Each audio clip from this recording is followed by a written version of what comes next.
Asif and welcome to my YouTube channel পথ চলা biker. কেমন আছেন সবাই? আশা করি ভালো আছেন। নিউ জিক্সার এসএফ অলমোস্ট এই বাইকটা 10,000 কিলোমিটার রাইড করা হয়েছে। তো এই 10,000 কিলোমিটার রাইড করার মধ্যে আমি যে এক্সপিরিয়েন্সগুলো অলরেডি গেদার করছি এবং কিছু সমস্যা অলরেডি ফেস করছি, তো এই সমস্যাগুলো আমি মূলত আপনাদের মাঝে শেয়ার করার জন্য আজকে ভিডিওতে আসছি। তো চলুন ভিডিওটা শুরু করা যাক। এই বাইকের সর্বপ্রধান সমস্যা হলো এয়ার কুলড ইঞ্জিন হওয়ার কারণে অল্প গরমে সিটির মধ্যে রাইড করলে এই বাইক প্রচুর পরিমাণে গরম হচ্ছে। এই বাইকের দ্বিতীয় সমস্যা হলো 3 পার্ট হ্যান্ডেল হওয়ার কারণে ব্যাক পেইন হয় না, বাট যে সমস্যাটা হয় সেটা হলো অফ রোডে রাইড করতে গেলে হাতের কবজিতে প্রচণ্ড পরিমাণে ব্যথা হয়। 3 নম্বর সমস্যা হলো এই বাইকের খুবই নিম্নমানের এক্সস্টটা। এটা এমন অবস্থা যে এটা আমারটা এখনই নড়তেছে। সুজুকি সার্ভিস সেন্টারে দেখাইছিলাম, বাট ওনারা কোনো ওইভাবে সমাধান দিতে পারে নাই। এবং আগের জিক্সারের এই এক্সস্টটা, এটা আসলে এই জিক্সারের এক্সস্টটা খুবই উন্নত মানের প্লাস্টিক, আর আগের জিক্সারের এক্সস্টটা অ্যালুমিনিয়ামের তৈরি এবং এটা যথেষ্ট মজবুত ছিল।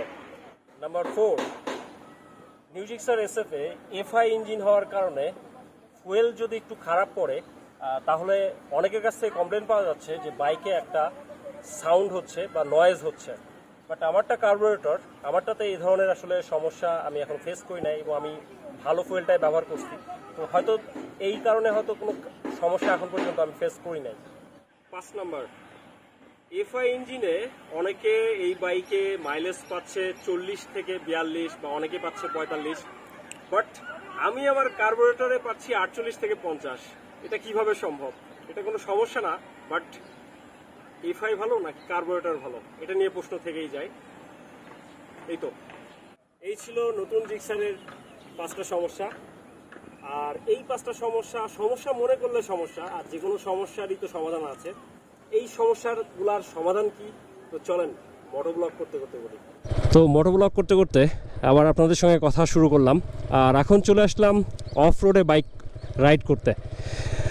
তো ফার্স্ট সমস্যা ছিল এই বাইকের ইঞ্জিন ওভারহিট হয়। আর আজকের ওয়েদারটা দেখতেই পাচ্ছেন, ওয়েদারটা হলো একদম কুল একটা ওয়েদার। আর আশেপাশের নেচার দেখে হয়তো বুঝতে পারছেন অলরেডি বৃষ্টি হয়েছে। তো এই জিক্সারের ইঞ্জিন এয়ার কুলড ইঞ্জিন হওয়ার কারণে বাইক প্রচণ্ড গরমে যদি সিটির মধ্যে রাইড করা হয় তাহলে এই বাইক খুবই সহজেই ওভারহিট হচ্ছে। আর নর্মালি যে কোনো এয়ার কুলড ইঞ্জিন বাইকে, আমি হয়তো এর আগের একটা ভিডিওতে বলছিলাম, মিনিমাম সিটিতে যদি রাইড করা হয় তাহলে 30 থেকে 40 কিলোমিটার রাইড করলেই, জ্যামের মধ্যে যদি রাইড করা হয় তাহলে বাইকের ইঞ্জিন কিছুটা হিট হয়।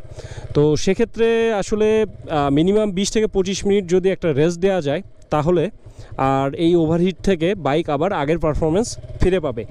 তো আর যদি হাইওয়েতে যদি এয়ার কুলড ইঞ্জিনের বাইকগুলা রাইড করা হয় তো সেক্ষেত্রে হাইওয়েতে প্রচুর বাতাস থাকে, যার কারণে সেখানে রাইড করলে মিনিমাম 60 থেকে 70 কিলোমিটার বা 80 কিলোমিটার রাইড করলে বাইক অতটা হিট হয় না। তারপরও একটা রেস্ট দেওয়া উচিত, কারণ দীর্ঘক্ষণ রাইড তারপরে ইঞ্জিন কিছুটা গরম হয়, তো রেস্ট দিলে আবার সেই পূর্বের পারফরমেন্স ফিরে পাওয়া যাবে। আর নিউ জিক্সার এসএফের আমি সেকেন্ড যে সমস্যার কথা বলছিলাম সেটা হলো এই বাইকের 3 পার্টের এই হ্যান্ডেলটা অসাধারণ কন্ট্রোলিং। আপনারা দেখতেই পাচ্ছেন আমি এখন অফ রোডে রাইড করতেছি, কিন্তু উইথ পিলিয়ন সহ। আর আমার সঙ্গে আছে আমারই এক ছোটো ভাই মিজান, তো ও আমাকে মোটামুটি সহযোগিতা করতেছে আজকে। তো যেটা বলতেছিলাম, এই 3 পার্ট হ্যান্ডেলে আমি এখন অফ রোডে বাইক রাইড করতেছি। দেখতেই পাচ্ছেন রাস্তার অবস্থা টোটালি কাদা মাটি, তারপরে আবার ভাঙা। তো মূলত এই জন্যই আসছি ভিডিওতে। এই কাদা স্পোর্টস বাইকগুলোতে যেটা হয় সেটা অফ রোডে রাইড করতে গেলে চাকা স্লিপ করে বা কন্ট্রোলিংয়ের একটা সমস্যা হয়, বাট এই বাইকের কন্ট্রোলিং নিয়ে কোনো সমস্যা নাই, বাট হাতের কবজিতে একটু ব্যথা হয়। সেটা যদি দীর্ঘক্ষণ এরকম ধরনের একটা অফ রোডে বাইক রাইড করা হয় তাহলে এই ধরনের সমস্যাগুলো আসলে ফেস করতে হচ্ছে। বাইকের 3 নাম্বার সমস্যার কথা বলছিলাম, যে এফআই ইঞ্জিন হওয়ার কারণে এই বাইকের ফুয়েল যদি একটু খারাপ হয় বা খারাপ পাম্প থেকে তেল নেওয়া হয় তাহলে যেটা হয় খুব অল্পতেই এই বাইকের সাউন্ড খারাপ আসে এবং এক ধরনের নয়েজ পাওয়া যায়, এটা আমি আসলে ফেস করি নাই। আর আমার বাইকটা এফআই ইঞ্জিন না, এটা কার্বোরেটর, তো সেই জন্য আমি হয়তো ফেস করি নাই, বাট অনেকেই ফেস করছে এবং অনেকেই এই বিষয়ে আমার কাছে প্রশ্ন করছে এবং তাদের কাছ থেকে আসলে জেনেই আমি এই জিনিসটা আপনাদের মাঝে শেয়ার করলাম। But I am not practically experienced. এটা ছিল 3 নম্বর সমস্যা। আর 4 নম্বর সমস্যার কথা যেটা বলছিলাম, সেটা এই বাইকের খুবই নিম্নমানের একটা এক্সস্ট দেয়া, যেটা আগের জিক্সারে ছিল অ্যালুমিনিয়ামের, আর এই জিক্সারের এই এক্সস্টটা সম্পূর্ণ প্লাস্টিকের এবং খুবই উন্নত মানের প্লাস্টিক, বাট এটা সম্পূর্ণ নড়ে। কোনো কিছুর সাথে যদি বাড়ি খায় এমন হয় যে অনেক সময় এটা মানে বেঁকে যাচ্ছে এমন অবস্থা। তো আমার একবার সামান্য একটা রিক্সার সাথে, মানে রিক্সার চাকা এসে আমাকে এখানে একটু ধাক্কা দিয়েছিল, দেখলাম এক্সস্টটা কিছুটা মানে বেঁকে গেল সামান্য কারণেই। বাট এটা আমার কাছে খুবই নিম্নমানের মনে হয়েছে। বাট এই সমস্যা এক্সস্টের কারণে নতুন জিক্সার এসএফের সাউন্ডের কোনো ধরনের কোনো প্রবলেম হয় না। তো আমি বলবো যে এটা আহামরি কোনো সমস্যা না। বাট এত 2,80,000 বা 3 লাখ টাকা দিয়ে নিউ জিক্সার এসএফ বাইকটা যারা কিনতেছেন, তারা অবশ্যই এই ধরনের এই এক্সস্টটা একটু অবশ্যই কোয়ালিটি বিল্ড আপ করে তারপরে হচ্ছে মার্কেটে বাইকটা আনতে পারত। তো এটা আসলে সুজুকিতে যারা আছেন তাদের উচিত অবশ্যই এই বিষয়টার দিকে মনোযোগ দেওয়া, যেহেতু একটা স্পোর্টস বাইক আর মিনিমাম 3 লাখ টাকা দিয়ে বাইকটা কিনতে হচ্ছে, তো সেক্ষেত্রে প্রাইস রেঞ্জ অনুযায়ী অবশ্যই এসব বিষয়গুলোর প্রতি একটু গুরুত্ব দেওয়া উচিত। তো এটা ছিল। আর 4 নাম্বার সমস্যা ছিল এই বাইকের মাইলেজ নিয়ে। এই আমার বাইকে কার্বোরেটর হওয়ার পরও আমি সিটির মধ্যে 46 থেকে 48 আমি হচ্ছে মাইলেজ পাচ্ছি, আর হাইওয়ে রোডে আমি প্রায় মাইলেজ পাচ্ছি 50 থেকে 54। তো আমার কাছে আমি বলবো যে এটা প্রচুর একটা মাইলেজ। আর এখন এমন একটা জায়গায় চলে আসছি, খুবই ডিফিকাল্ট একটা জায়গা, গর্ত কতটুকু জানি না, রিস্ক হয়ে যাচ্ছে।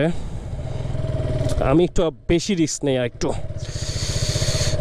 ইয়াস, সাকসেসফুলি ডান। আচ্ছা, তো যেটা নিয়ে কথা বলতেছিলাম, এই বাইকের মাইলেজ অত্যন্ত বেশি, আর আমি 48 থেকে 50 বা অনেক সময় 52 পাচ্ছি হাইওয়ে রাস্তায়। বাট আমি অনেকের কাছে যেটা শুনছি, নতুন জিক্সারে যারা এফআই ইঞ্জিন ব্যবহার করতেছে তারা নাকি 40 থেকে 45 বা অনেকে 46 পর্যন্ত মাইলেজ পাচ্ছে, এর বেশি মাইলেজ পাচ্ছে না। তো আলহামদুলিল্লাহ আমি এদিক দিয়ে অনেক বেশি পরিমাণে হ্যাপি, কারণ আমি মাইলেজ যথেষ্ট পাচ্ছি এই বাইকে। বাট আমি অনেকের কাছে শুনছি মাইলেজ কম পাচ্ছে এফআই ইঞ্জিনে। তো এই ছিল জিক্সারের সমস্যাগুলা। আর এগুলো আসলে আহামরি কোনো মেজর কোনো সমস্যা না। তো মেজর সমস্যা বলতে অনেকেই মনে করে যে এয়ার কুলড ইঞ্জিন হওয়ার কারণে বাইক গরম হচ্ছে, এটাই মেজর সমস্যা হিসেবে মনে করে। বাট আমার কাছে মনে হয় যে এটা তেমন কোনো সমস্যা না, কারণ ওয়েদার গরম হলে, বেশি গরম হলে বাইক একটু বেশি হিট হবে, এটা মানে খুবই স্বাভাবিক। এটা আমাদেরকে আসলে মেনে নিতে হবে যারা আমরা এয়ার কুলড ইঞ্জিন এর বাইক ব্যবহার করি আর কি। তো এটাই ছিল এই বাইকের রিভিউ। আর এই বাইকের কন্ট্রোলিংয়ের বিষয়ে যদি আমি কথা বলি, এই বাইকের খুব অস্থির একটা কন্ট্রোলিং।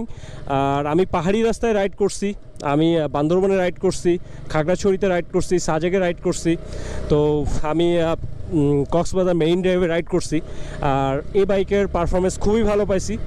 আর বাইক ওভারহিটের যে সমস্যাগুলো আমি পাই নাই, আমি পাহাড়ে রাইড করার ক্ষেত্রেও পাই নাই। আমি যখন বান্দরবন ডিম পাহাড়ে রাইড করছি তখনও এই ধরনের কোনো সমস্যা আসলে আমি পাই নাই, যে বাইক ওভারহিট হচ্ছে বা মাইলেজের সমস্যা অথবা বাইকের কোনো পারফরমেন্সের সমস্যা হচ্ছে বা কোনো ধরনের, আমি ওই ধরনের কোনো সমস্যা আসলে ওইভাবে ফেস করি নাই। তো আমি এক কথায় বলবো যে বাইক ছোটোখাটো কয়েকটা সমস্যা আছে, যেটাকে একটু মেনটেন করে চালালে আসলে এই সমস্যার সমাধান পাওয়া যায়।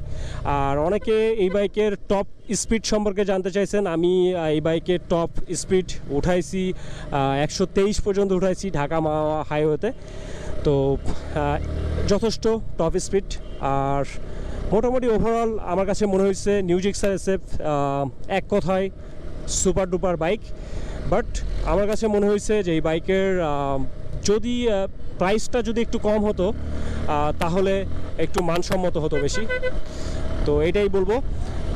আর অল্প সময়ে দ্রুত স্পিড ওঠানো যায়, এটা নিয়ে কোনো সমস্যা নেই। আর আগের জিক্সার থেকে এই জিক্সারের সবচেয়ে বড় চেঞ্জ আমার কাছে যেটা মনে হয়েছে, এই বাইকের সাউন্ড। আগের জিক্সারের সাউন্ডের থেকে এই বাইকের সাউন্ড অনেক ডেভেলপ করছে এবং অনেক বেশি পরিমাণে হাইপার স্মুথ। তো এইটাই বলবো। আর আমি এই মুহূর্তে আছি স্টান হাউজিং, অসাধারণ একটা ওয়েদার, মানে খুবই ভালো লাগতেছে।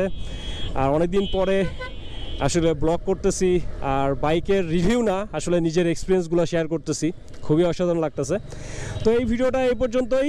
আর আরও কোনো ইনফরমেশন, অনেক ইনফরমেশন হয়তো গ্যাপ থাকতে পারে, আর অথবা আরও অনেকেই অনেক প্রশ্ন করতে পারেন। যদি কারো কোনো প্রশ্ন থাকে অবশ্যই কমেন্টে জানাবেন, আর ভিডিওটা কেমন লাগলো সেটাও জানাবেন।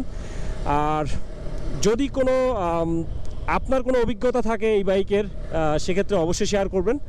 তো এই পর্যন্ত এই ভিডিওটা।